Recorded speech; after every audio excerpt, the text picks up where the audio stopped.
नमस्कार, ओम शांति। साप्ताहिक कार्यक्रम जिए तो कैसे सवाल जवाब की इस कड़ी में आप सभी का हार्दिक स्वागत है, अभिनंदन है। जब हमने ये श्रृंखला प्रारंभ की तो इसमें एक होमवर्क हम सभी को मिला था कि कोई भी कार्यक्रम हम शुरू करते हैं, चाहे वो घर पर है चाहे ऑफिस में है, तो 1 मिनट साइलेंस से करना है। उस 1 मिनट साइलेंस में हमें परमात्मा को, शिव बाबा को याद करना है, उनको बुला लेना है और उनके साथ हमें अपना कार्य शुरू करना है। तो बहुत सारे भाई बहनों ने ये कार्य किया और उनको बहुत सुंदर सुंदर अनुभव मिले हैं।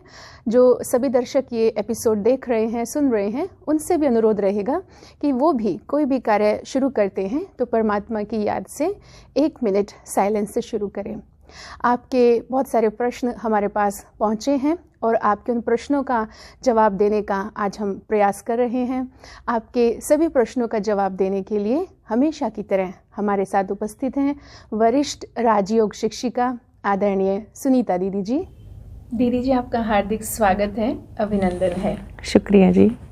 दीदी, जो पिछली श्रृंखला रही थी हमारी कर्मों की गति के बारे में, तो हमें बहुत सारे सवालों के जो आपने जवाब दिए, भाई बहन बड़े संतुष्ट हुए, लेकिन कुछ एक सवाल हमारे पास और भी पहुंचे हैं। पहला सवाल दीदी हम लेते हैं प्रमिला पांडे जी का। तो उन्होंने एक बड़ा ही, उनके दिल की शायद ये बात है कि किस गलती की वजह से सौतेली माँ बनने का दुर्भाग्य मिलता है, किस कर्म की ये सजा है। उन्हें ये सजा अनुभव हो रही है तो शायद कुछ गहरी चीज़ें रही हैं, तो क्या कहेंगे दीदी इसके बारे में? प्रमिला जी जो बात पूछ रही हैं, मैं उन्हें कहना चाहूँगी कि जो भी रोल हमें परमात्मा देता है, हमें उस भूमिका का महत्व समझना है कि माँ किसे कहते हैं, और जिसको भी ये रोल मिला है वो इस शब्द के अर्थ को समझते हुए वैसे सुंदर पालना के निमित्त बने, न कि वो अपने आप को ये समझे कि मैं सौतेला हूँ। हम जब ये बात सोचते हैं, वर्णन करते हैं, तो दुख पहुँचता है।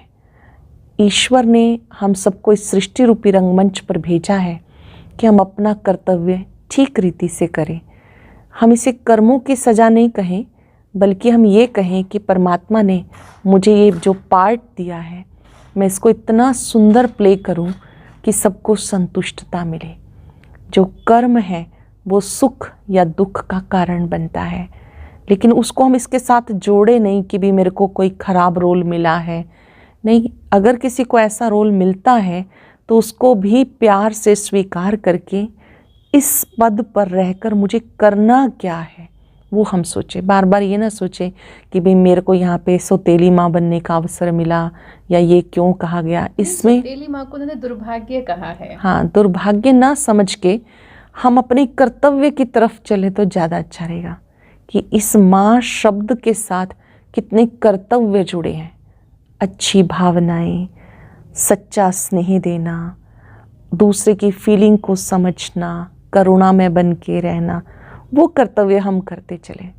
जी, यहाँ दीदी जो ईश्वरीय ज्ञान है, जो हम आत्मा का ज्ञान देते हैं, वो उन्हें किस प्रकार से मदद कर सकता है? क्योंकि वो ज्ञान में चलते हैं, मुरली सुनते हैं रेगुलर, तो आत्मा का ज्ञान किस तरह से वहाँ पर उनको मदद कर सकता है? आत्मा का ज्ञान तो हम सब ने समझा ही है कि आत्मा एक शरीर छोड़कर फिर दूसरा शरीर लेती है, पार्ट प्ले करती ही रहती है। आत्मा तो अजर अमर अविनाशी है, और आत्मिक स्मृति के हिसाब से भी कोई सदा काल तो सब चीज़ें रहने वाली नहीं है ना। आत्मा जब दूसरी देह धारण करती है तो समय, स्थान, व्यक्ति सब परिवर्तित हो जाते हैं। तो आत्मा रूप में हम सब भाई भाई हैं, एक पिता के बच्चे हैं। जब हम ये प्योर एनर्जी की फीलिंग में रहेंगे कि हम सब एक बाबा के बच्चे हैं, सभी आत्माओं का जो पार्ट है वो यूनिक है, हर एक का पार्ट भिन्न है, एक का पार्ट दूसरे से नहीं मिलता, तो इससे हमारे एक दूसरे के प्रति स्नेह की भावनाएं बनी रहेंगी, दुर्भावनाएं समाप्त हो जाएंगे। दीदी, ये भी कोई कार्मिक अकाउंट रहा है उनका कि जन्म किसी और माँ की कोख से लिया और पालना इधर से हो रही है, तो ये भी कुछ कर्मों का हिसाब किताब ज़रूर होगा कुछ तो होगा ही, लेकिन हम इस चीज़ को बार बार चिंतन करके बड़ा ना बनाएं। जितना हम चिंतन में सरलता को लाएंगे उतना अच्छा रहेगा। अब पर्टिकुलर कोई एक कर्म की वजह से ऐसा हुआ हो ऐसा नहीं, लेकिन ओवरऑल कर्म फिलॉसफी वर्क तो करती ही है। अगर हमें सुखी रहना है तो ये बात समझनी पड़ेगी कि जो कुछ मेरे साथ हो रहा है उसके पीछे जिम्मेवार मेरे कर्म है। जो मुझे प्राप्त हो रहा है वो भाग्य है, जो मैं कर रही हूँ वो मेरे कर्म है। तो कर्म फिलॉसफी तो वर्क कर ही रही है। मैं वर्तमान में क्या अच्छा करूँ, वर्तमान में कितना सुंदर मैं अपना पार्ट अदा कर सकती हूँ, उसका चिंतन कर लेना चाहिए। दीदी जैसे दिखाते हैं श्री कृष्ण, एक सीरियल रहा उसमें हमने देखा और आपने सुना भी है सब जगह सब कि श्री कृष्ण जी को जन्म देने वाली, उनकी जन्मदात्री कोई और रही है और पालना करने वाली कोई और, लेकिन जो गायन है, जो नाम आता है वो यशोदा जी का ही आता है जो उनकी पालना के निमित्त है। तो मतलब ये इनकी पालना बहुत अच्छे से करे तो सौतेली का तो कोई फिर बात ही नहीं रह। दीदी जैसे आपने पीछे एक बात भी बताई थी कि बंधन भी होता है, हिसाब किताब है, हमें कैसे पता चले कि ये बंधन है या फिर बंधन कट गया है या नया कोई बंधन जुड़ गया है हमारा कर्मों का? अगर बंधन कट रहा है तो आप हैप्पीनेस फील करेंगे जी। अगर बन रहा है तो उलझे हुए महसूस करेंगे जी। तो वर्तमान में आत्मिक स्मृति में रह के जो हम कर्म करते हैं तो उससे हमारे हिसाब किताब कटते चले जाते हैं। अच्छी फीलिंग्स के साथ आपको कार्य खुशी देता है। तो अगर आप आत्मिक स्मृति में रहकर अच्छी इंटेंशन से कर्म करें तो उससे हिसाब किताब कटते हैं और स्वमान में स्थित होकर के कार्य करें, बाबा की स्मृतियों में रह के कार्य करें तो उससे हमारे हिसाब किताब क्लियर होते जाते हैं जी। वैसे बाबा ने भी कहा है कि अभी हिसाब किताब क्लियर करने का समय है, हमें नया कुछ क्रिएट नहीं करना, अकाउंट क्लियर करते चले जाना है। दीदी अभी बाबा की मुरली, अभी कुछ टाइम पहले बाबा की मुरली चली है और बाबा ने मुरली में जो बातें बोली कि ज्ञान धन बाबा ने दिया, ज्ञान का खजाना जो सबसे बड़ा है बाबा ने दिया। तो इस खजाने को जो प्रश्न दीदी कि हम समय पर कैसे कार्य में लगाएं, क्योंकि बहुतों को समझ नहीं आता कि खजाना, स्थूल खजाने तो समझ में आ जाते हैं लेकिन ज्ञान के खजाने को कार्य में कैसे लगाना है, तो इसका थोड़ा स्पष्टीकरण चाहते हैं। हम सब ने 13 फरवरी को ही बाबा के यह व्यक्त महावाक्य सुने हैं। तो इस मुरली में बाबा ने ज्ञान के खजाने का जो महत्व बताया कि इस खजाने से आपको मुक्ति और जीवन मुक्ति मिलती है। तो वर्तमान में इस खजाने को यूज़ करने का अर्थ है कि बाबा ने जो ज्ञान की समझ की बातें कही हैं उसको हम अपने जीवन में समा लें, अंदर से उनको प्रयोग करें। वक्त पर आपको ज्ञान की बातें याद आ जानी चाहिए। ये है ज्ञान के खजाने को यूज़ करना। जैसे मान लीजिए किसी के साथ आपकी ट्यूनिंग अच्छी नहीं है तो वहाँ पर भी ज्ञान बहुत काम करता है कि कोई बात नहीं, कोई ना कोई कार्मिक अकाउंट होगा। तो यहाँ पर ज्ञान की बात याद आते ही आप स्ट्रेस फ्री हो जाते हैं। बीमारी आ गई, अब आपकी इच्छा है आप उसमें चिल्लाएं या अपने को उसमें चलाएं। अगर आप उसमें चलाना जानते हैं कि कोई बात नहीं, ये शरीर का हिसाब किताब है, मैं आत्मा तो शुद्ध पवित्र निर्मल हूँ, ये हिसाब किताब आया है, ठीक हो जाएगा। तो इस तरह से परिस्थितियों में ज्ञान की बात याद आ जाए, ये है ज्ञान के खजाने को प्रयोग करना। बस होता क्या है कि हम ना कर्म क्षेत्र पर ये बातें भूल जाते हैं, हमें याद ही नहीं रहती। इसलिए अच्छा यही है कि जब हम दिन भर में कर्म करने लगे तो उन पॉइंट्स को मन में याद किया करें, रिवाइज किया करें। वो खजाना तभी काम करेगा जब आप उसको मनन करेंगे। हम मनन नहीं करते, केवल सुन लेते हैं और इतना कह देते हैं हाँ मुरली अच्छी थी, बहुत अच्छी मुरली चली थी, आज बाबा ने बहुत अच्छा सुनाया। क्या सुनाया वो याद ही नहीं होता, लेकिन आप उसको वक्त पर प्रयोग करें। जैसे बाबा ने भोजन के लिए बताया हुआ है कि उस समय आपको कौन सी स्मृति रखनी है कि प्रभु प्रसाद बन रहा है, ये ज्ञान के खजाने का यूज़ है। ऐसे करके हम प्रयोग करेंगे तो अच्छा लगेगा जी। दीदी हमारा अगला प्रश्न मुरली से संबंधित है। एम.ए. बैरागी जी हैं, उनका प्रश्न है कि अव्यक्त मुरली और साकार मुरली दो अलग अलग है, तो इनमें अंतर क्या है? क्योंकि अक्सर करके देखा है जो साकार मुरली काफ़ी इजी होती है लेकिन अव्यक्त बहुत मुश्किल लगती है, तो इनका अंतर क्या है और इन दोनों की धारणा कैसे हो सकती है? जो मुरली है वास्तव में वो हमारे इस जीवन का एक आधार है। अगर हम ये कहें कि हमारे इस जीवन का श्वास है तो कोई अतिशयोक्ति नहीं होगी। मुरली, साकार मुरली में बाबा हमें स्मृतियाँ दिलाते हैं कि मैंने तुम्हें क्या बनाया था, कैसे तुम भूल गए। तो बाबा को बच्चों की स्मृतियों को उजागर करने के लिए कुछ बातें समझानी पड़ती हैं। और अव्यक्त मुरली में हमें जैसे परफेक्शन को अचीव करना है तो उस हिसाब से हमें ज्ञान का भंडार मिलता है। दोनों मुरलियों का अपना महत्व है, इसलिए हर रविवार को अव्यक्त मुरली हम सब सुनते हैं और वैसे भी हमें प्रतिदिन एक अव्यक्त मुरली जरूर अध्ययन करनी चाहिए और ये सोचकर कि मेरे बाबा ने मेरे लिए इसमें क्या कहा है, तो उस भंडार से हम अपनी परफेक्शन तक पहुंचने में काफ़ी मदद अनुभव करेंगे। और मधुबन से जो अपना सिस्टम चलता है कि प्रतिदिन हम साकार मुरली सुनते हैं, तो उसको भी बड़ी प्यार से सुने, नियम निभाने के हिसाब से नहीं। मतलब ये एक फीलिंग हो कि बाबा ने मुझसे बात की और बाबा ने मेरे प्रश्नों का जवाब दिया, चाहे उस वरदान को याद करो, चाहे स्लोगन को। मुझे गुलजार दादी जी की बात बड़ी अच्छी लगती है। दादी कहती सारी मुरली चाहे भूल जाते हो कोई बात नहीं, पर आप चाहे वरदान या स्लोगन एक चीज़ ज़रूर पक्की करो और उसको रिवाइज करो। तो साकार मुरली जो ब्रह्मा बाबा के माध्यम से चली, हमारे लिए वो भी इम्पोर्टेंट है। और अव्यक्त मुरलियों का भी बहुत सारा भंडार हमारे आने से पहले बाबा ने सुनाया, तो उसको भी हम बैठ के स्टडी जरूर करें। जैसे स्कूल में भी देखो सिलेबस जब हो जाता है, हम बाद में पहुंचते हैं, तो कैसे भी करके हम होमवर्क कंप्लीट करते हैं। तो ऐसे जो प्रीत है ना बाबा के प्रति, प्यार है, वो आपको बहुत मदद करेगा कि इन मुरलियों का अध्ययन किया जाए। और अध्ययन भी ऐसे कि जैसे वो दिल को स्पर्श करे बात कि ये बात बाबा ने इतनी अच्छी कही। और सच में मैंने देखा कि हमारे प्रश्नों का समाधान भी अव्यक्त मुरलियों से, बाबा की मुरलियों से मिल जाता है। तो मुरली चाहे साकार सुन रहे हैं, चाहे हम अव्यक्त सुन रहे हैं, लेकिन उसमें अपनी प्रीत को, अपनी अंदर के सच्चे स्नेह को बाबा के प्रति उत्पन्न करें और ये समझ के सुने कि बाबा ने जो कहा वो मेरे लिए कहा है।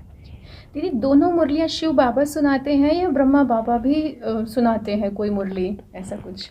देखिए, ब्रह्मा बाबा हमारे लिए इस क्लास के बड़े मॉनिटर भी हैं और हमारे लिए रोल मॉडल भी हैं और हमारी पालना के निमित्त भी हैं। जब शिव बाबा सुनाते तो ब्रह्मा बाबा भी अपना एक्सपीरियंस शेयर करते हैं, तो हमें ब्रह्मा बाबा का भी पूरा सम्मान करना है। निराकार शिव बाबा का वो रथ बने, वो भागीरथ हैं, तो ब्रह्मा बाबा भी कोई कम हस्ती नहीं है। हमें रिस्पेक्ट ब्रह्मा बाबा का भी करना है, पर हमें ये हमेशा समझना है कि बाबा हमें सुना रहा है, गॉड मुझसे बात कर रहा है। अपने लिए समझना है, अपने लिए समझना, कोई भी सुनाए, ब्रह्मा बाबा भी तो अनुभवी रथ है ना। और गॉड ने जिसको सेलेक्ट किया, कोई छोटी हस्ती तो है नहीं, तो उसका महत्व जब बाबा स्वयं रखते हैं, शिव बाबा, तो हमें भी रखना है। दीदी, हमारा जो अगला प्रश्न पूछा है पराग भाई है, उनका प्रश्न है कि लॉकडाउन में उन्होंने कोर्स किया और मुरली सुनने लगे। मुरली में शुरू में बहुत आनंद आता रहा है, लेकिन फिर धीरे धीरे अब जैसे अब तो सेंटर्स भी खुल गए हैं, अनलॉक हो चुका है सब कुछ, लेकिन अब सेंटर जाने का उनका मन नहीं करता और मुरली में भी वो सुख नहीं मिलता जो स्टार्टिंग में मिल रहा था। तो अब क्या करें उस सुख को पाने के लिए? तो उनसे नहीं हो पा रहा है, क्या किया जाए इसके लिए? देखो, ये ना बीच में माया हमारे पेपर लेती है। सदा ही किसी का ग्राफ एक जैसा नहीं रहता। कभी कभी आपको बहुत लगन होगी, अमृत वेला बहुत अच्छा करना है, मुरली में पहले पहुंचना है। कभी कभी ना माया हमारे ऊपर हावी हो जाती है, तो वो हमारे पैर ना खींचने की कोशिश करती है, किधर जा रहे हो, तो उसको पहचानना है। अगर ऐसा हो रहा है ना, तो ये भी ग्रहचारी है कि हमारा मुरली सुनने के लिए मन नहीं कर रहा। अरे आजकल तो हमें अच्छी सुविधा मिल रही है, हम सेंटर पे जाके सुन सकते हैं। सच में गोप गोपी बन के हमें सुननी चाहिए मुरली और पूरा सुख लेना चाहिए कि जैसे भगवान ने मुझ गोपिका के लिए कितना सुंदर ये पत्र लिखा है, उस प्रेम पत्र को आनंदित होकर सुनना चाहिए। अगर हमारा मन नहीं कर रहा, तो हमें पहचान लेना है कि ये माया है और माया को चैलेंज करना है कि माया तुम किसी भी रास्ते से आओगी, हम तुम्हें पहचान लेंगे। जब कभी ऐसा हो ना, तो अपने आप को खुद एकांत में रियलाइज़ कराना है कि ऐसा किस लिए हो रहा है। ज़रूर ये माया की चाल है, इसको समझना है और उसको दूर से ही कहना है, माया मैंने तुम्हें पहचान लिया, तुम मेरे कदम रोकना चाहती हो ना, तो मुझे तो क्लास में जाना ही है। ऐसा रिकॉर्ड बनाना है कि जब तक हम संगम युग पर रहे, हमारी कोई मुरली मिस नहीं है। और ऐसे हैं इस विद्यालय में, बहुत सारे भाई बहन अपना बर्थडे भी सेलिब्रेट करते हैं कि जब से हमने बाबा को पहचाना, चाहे हमने ऑनलाइन पहचाना, चाहे हमने सेंटर पे जाके कोर्स किया, तो एक दिन में मुरली मिस नहीं है।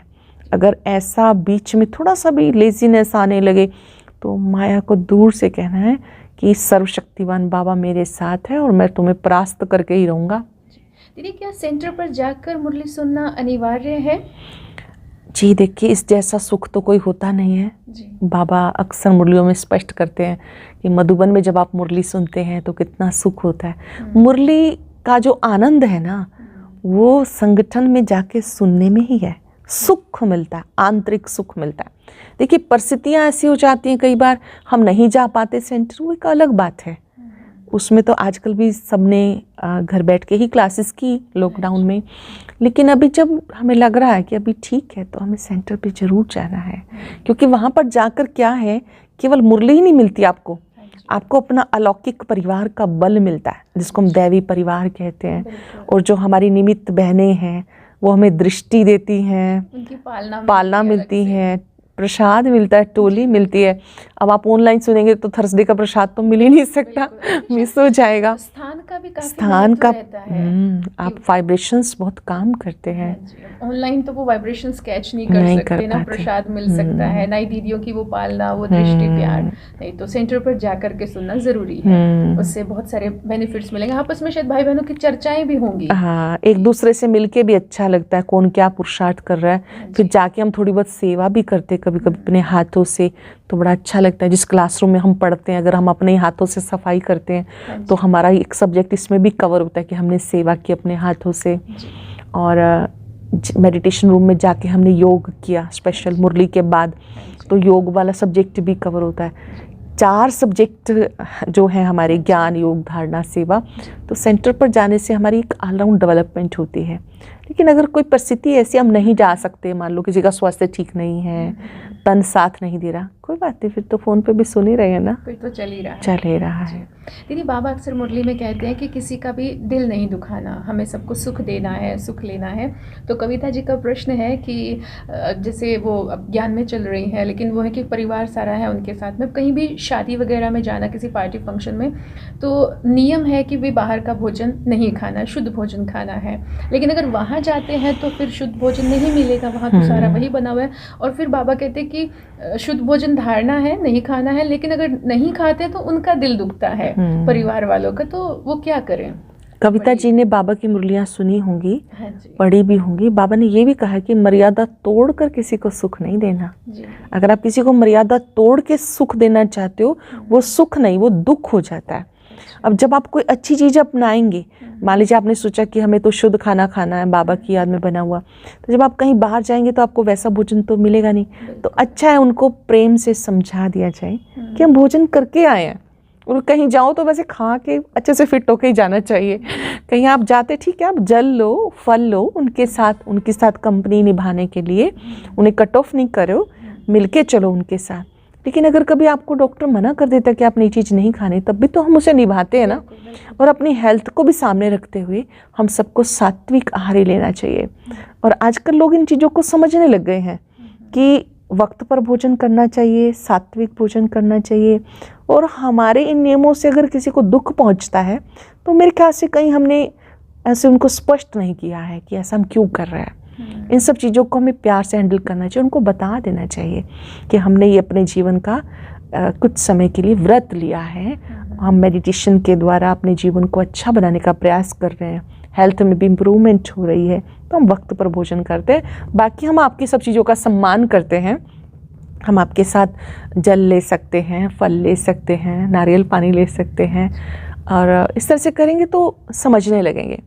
जिनके संबंध अच्छे होते हैं ना, मधुरता संपन्न संबंध होते हैं, तो वहाँ एक दूसरे को व्यक्ति अपनी बात कह सकता है। हो सकता है एक बार विरोध हो, उसके लिए भी रेडी रहना चाहिए, लेकिन बाद में वो लोग आपका दिल से सम्मान करेंगे कि देखो इनके संयम नियम कितने अच्छे हैं।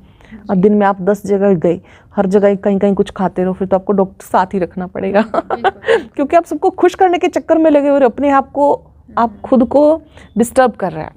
वक्त पे लो, बाबा की याद में लो, और सात्विक ही लो। यदि कई भाई बहनों के मन में आता है, और कुछ भाई बहनें शायद ऐसा करते भी हैं, तो मैं चाहती हूँ कि आप इसका थोड़ा सा स्पष्टीकरण दें कि कहते हैं कि हम बाहर का नहीं खाते, हम किसी के हाथ का पानी नहीं पीते। तो फिर कई लोगों के प्रश्न आते हैं, जैसे कहीं भी गए तो आप तो पानी पीते ही नहीं हैं, तो पानी पूछते भी नहीं हैं, तो क्या ये सही है कि हम किसी के हाथ का ऐसा नहीं है कि किसी के हाथ का पानी, हाथों में ऐसा कुछ नहीं होता है। आप इस चीज़ को एक बार हम थोड़ा सा समझ लें कि ईश्वरीय ज्ञान और योग हमें ये सिखाता है कि आपने जब जल भी लेना है तो परमात्मा की याद में चार्ज करके अमृत समझ के लो। स्वच्छ होना चाहिए सब कुछ, आपका ग्लास भी, पानी भी। ऐसा नहीं कि उनके घर ले सकते तो उनके नहीं, तो इस तरह से जाति भेद, धर्म भेद, ये सब यहाँ नहीं सिखाया जाता है। हमें बस जो लेना है वो परमात्मा पिता को याद करके लेना है, उन्हें अर्पण करके लेना है। बाकी आप कहीं जाते हैं तो आप उनको, उनके अनुकूल जो वहाँ चीज़ें आपके लिए ठीक है वो आप ले सकते हैं। इसमें तो कोई इस चीज़ से बाहर निकले हम लोग कि ऐसा नहीं कि हम किसी के हाथ का पानी नहीं पीते। नहीं।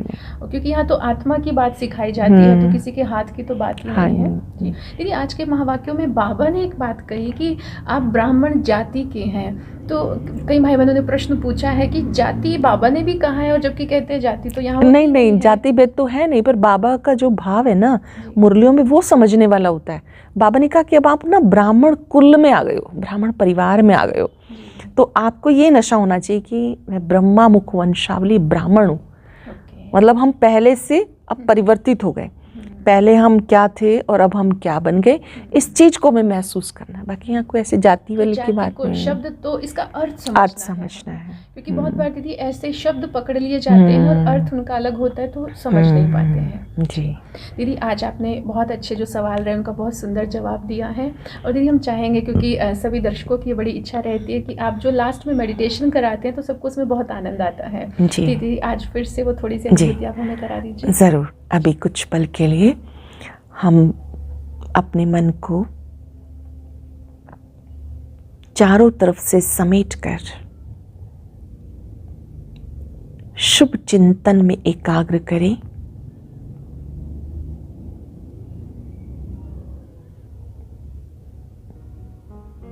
चिंतन करें, प्रभु ने मुझे इतना सुंदर जीवन दिया है,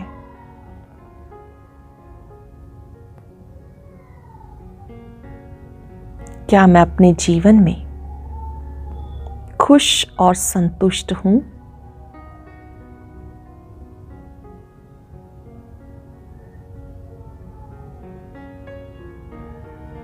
इस जीवन में खुश और संतुष्ट रहने के लिए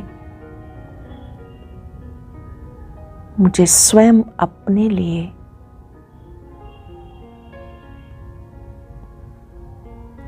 संयम और नियम का पालन करना है।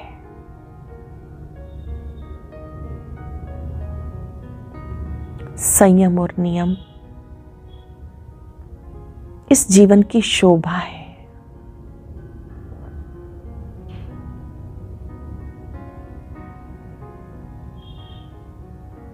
अपने लिए छोटे छोटे नियम बनाएं।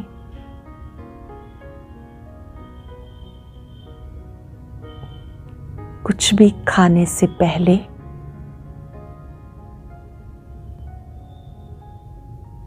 जल ग्रहण करने से पहले मुझे परम पिता को अवश्य याद करना है। उनकी याद से जल अमृत बन जाता है, भोजन प्रसाद बन जाता है।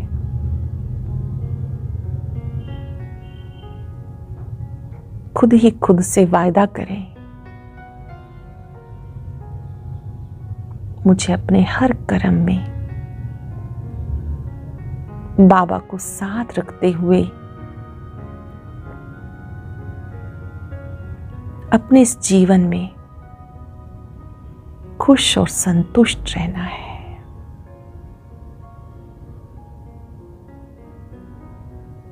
अंतःकरण से स्वीकार करें, मैं बहुत खुश हूं, संतुष्ट हूं, आनंदित हूं।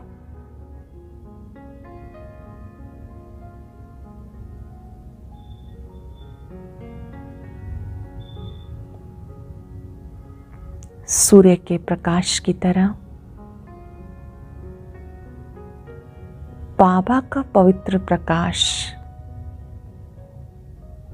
मुझ में समा रहा है।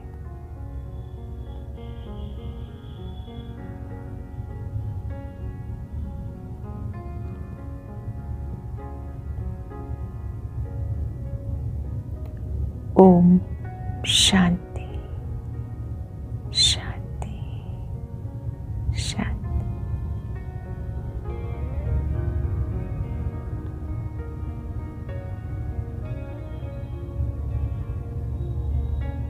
आपका बहुत बहुत धन्यवाद दीदी। आज बहुत सारे सवालों के जवाब। धन्यवाद शिव बाबा का। कुछ भी करना है दीदी, हम बाबा का धन्यवाद करें जी। करने के बाद। आपका बहुत बहुत धन्यवाद फिर से जी। और शिव बाबा का भी बहुत बहुत धन्यवाद जी। तो आज आप सभी भाई बहनों को आपके सवालों के जवाब मिले कि कैसे हमें सुख तो देना है सभी को, लेकिन मर्यादा तोड़कर हमें कोई सुख नहीं देना है। गलतफहमी हमारी दूर हो गई कि किसी के हाथ का पानी नहीं पीते, सबसे हम पानी पी सकते हैं लेकिन उसे चार्ज करके पीना है। और बहुत अच्छा रहे कि कहीं भी हम जाते हैं तो अपना पानी साथ लेकर के जाएं तो बहुत अच्छा है।